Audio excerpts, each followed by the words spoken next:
Hello friends, मैं तरुण कुमार अपने YouTube channel Hindi रोनाल्सिस में आप सभी का स्वागत करता हूं।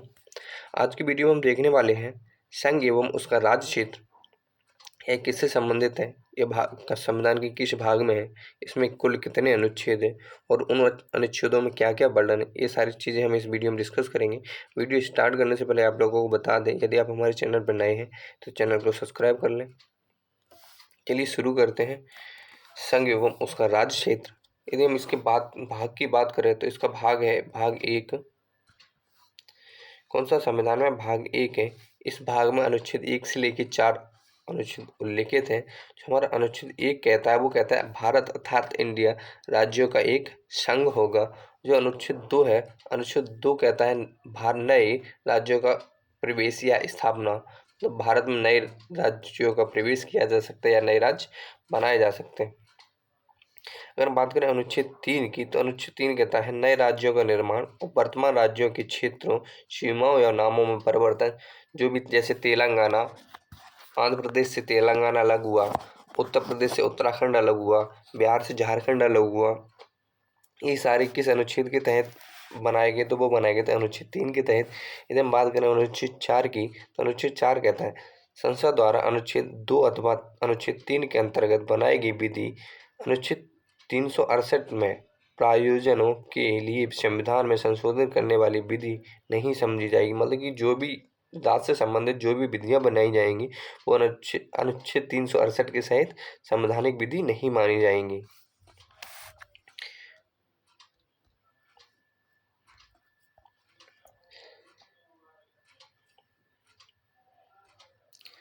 देख लेते हैं कि भाषाई भाषाई प्रांत आयोग, जो भाषाई प्रांत आयोग आया था वो कब आया था। तो भाषाई प्रांत आयोग, पहला आयोग जो बना था वो जून 1948 में बना था। इसके जो अध्यक्ष थे वो थे एस के धर, और इसी को एस के धर समिति भी कहा जाता है। इनकी रिपोर्ट जो ना दिसंबर 1948 में आई थी। इन्होंने भाषाई आधार पर राज्यों के पुनर्गठन की अनुशंसा की थी, मतलब कि बनाने से मना किया था इनकी रिपोर्ट ने। उसके बाद में आई थी जेवीपी समिति, इसने भी भारत को भाषाई आधार पर बनाने राज्यों का पुनर्गठन करने से मना कर दिया था। जो इसके सदस्य थे वो थे जवाहरलाल नेहरू, वल्लभ भाई पटेल और पट्टाभी सीतारामैया। और इन्होंने ये जो समिति बनी थी वो बनी थी दिसंबर 1948 को, और इन्होंने अपनी रिपोर्ट सौंपी थी, वो सौंपी थी अप्रैल 1949 में। और इन्होंने भी भाषाई आधार पर राज्यों का पुनर्गठन की अनुशंसा की थी, मतलब कि अस्वीकार कर दिया था।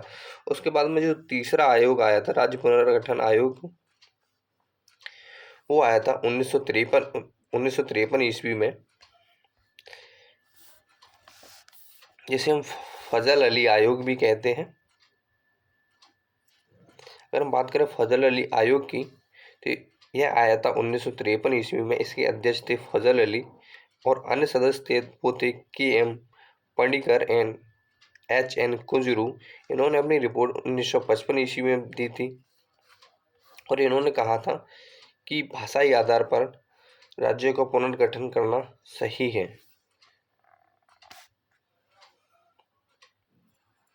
तो भाषाई आधार पर जो पहला पुनर्गठन बना था वो कब बना था, वो हुआ था आंध्र प्रदेश। भाषाई आधार पर पहला राज्य बनने वाला भारत का पहला राज्य कौन सा था, तो वो हुआ था आंध्र प्रदेश। आंध्र प्रदेश को भाषाई आधार पर बनाने के कारण क्या थे, तो पहला कारण था इसका पोट्टुवी श्री रामल्लू, जो 56 दिन, मतलब 56 दिन की भूख हड़ताल के बाद इनकी मौत हो गई थी। तो इसके कारण जो केंद्र सरकार थी वो थोड़े दबाव में आई और भाषाई आधार पर राज्य का पुनर्गठन करना पड़ा। तो ये अक्टूबर 1953 में किया था। उसके बाद में विशेषता थी भाषा के आधार पर गठित, यह मतलब भारत देश का पहला ऐसा राज्य था जो भाषा के आधार पर बनाया गया था। और इसका जो विभाजन हुआ वो 2 जून 2014 को हुआ। आंध्र प्रदेश को 2 भागों में बांट दिया गया, तेलंगाना और आंध्र प्रदेश। ये कब हुआ था, तो ये हुआ था 2 जून 2014 को। क्वेश्चन यहाँ से ऐसे भी पूछा जा सकता है कि तेलंगाना आंध्र प्रदेश से कब अलग हुआ, तो 2 जून 2014 को। फिर ऐसे भी पूछा जा सकता है तेलंगाना राज्य कब बना, तो वो भी 2 जून 2014 को।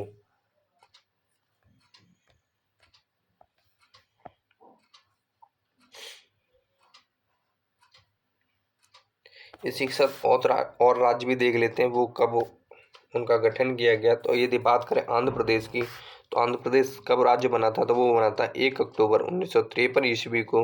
उसके बाद बात करें गुजरात की, तो गुजरात कब राज्य बना था, तो वो बना था 1 मई 1960 ईस्वी को। उसके बाद नागालैंड 1 दिसंबर 1963 को, हरियाणा 1 नवंबर 1966 को, हिमाचल प्रदेश 25 जनवरी 1971 को,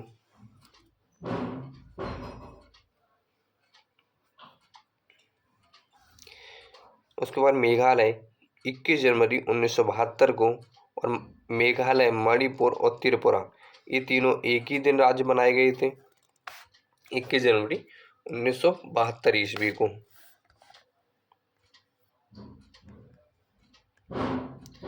उसके बाद देख ले सिक्किम को, तो सिक्किम कब राज्य बना था, तो सिक्किम राज्य बना था 16 मई 1975 ईस्वी को। कब बना था, 16 मई 1975 ईस्वी को।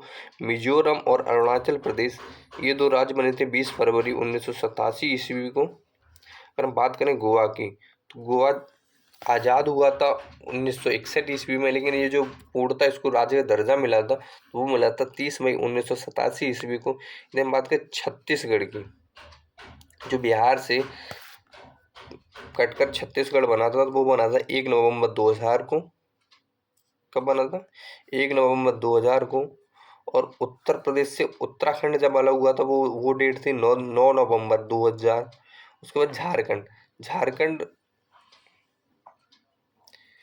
झारखंड कब बना था, तो वो बना था 15 नवंबर 2000 को। बात करें तेलंगाना की, तो तेलंगाना तो हम लोग आप लोगों को बता चुके हैं कि 2 जून 2014 को आंध्र प्रदेश से अलग हुआ था।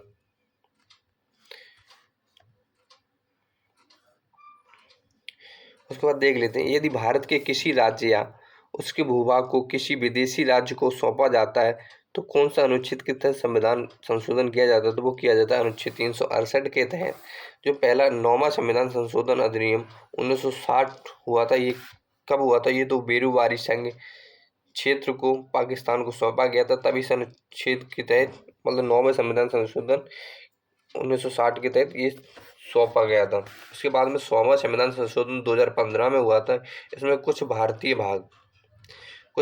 भाग बांग्लादेश को दे दिया गया था। अब देख लेते कुछ महत्वपूर्ण बलानर फैक्ट। एक दिन बात करें सिक्किम की, तो सिक्किम 35वां संविधान संशोधन 1974 ईस्वी में हुआ था। यह एक सह राज्य के रूप में शामिल हुआ था, मतलब केंद्र शासित रूप के राज्य में शामिल हुआ था। लेकिन जो 36वां संविधान संशोधन 1975 का हुआ था, तो इसे पूर्ण राज्य का दर्जा दे दिया गया। यदि हम बात करें वर्तमान में, तो वर्तमान में 28 राज्य और 8 केंद्र शासित प्रदेश हैं। यदि हम बात करें 7वें संविधान संशोधन अधिनियम 1976 के जरिए 1 नवंबर 1956 को 14 राज्य और 6 केंद्र शासित क्षेत्रों का गठन किया गया था। लेकिन बाद में धीमे धीमे भाषाई पुनर्गठन आयोग के तहत बना दिए गए।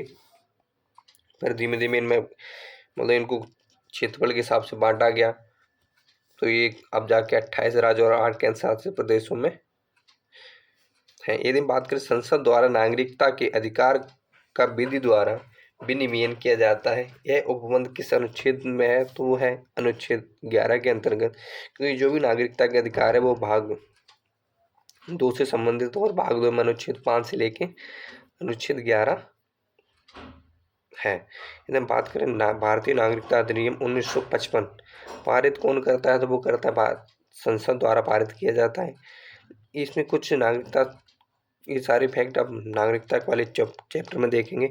इस वीडियो में इतना ही, मिलते हैं किसी नेक्स्ट वीडियो में, तब तक के लिए जय हिंद।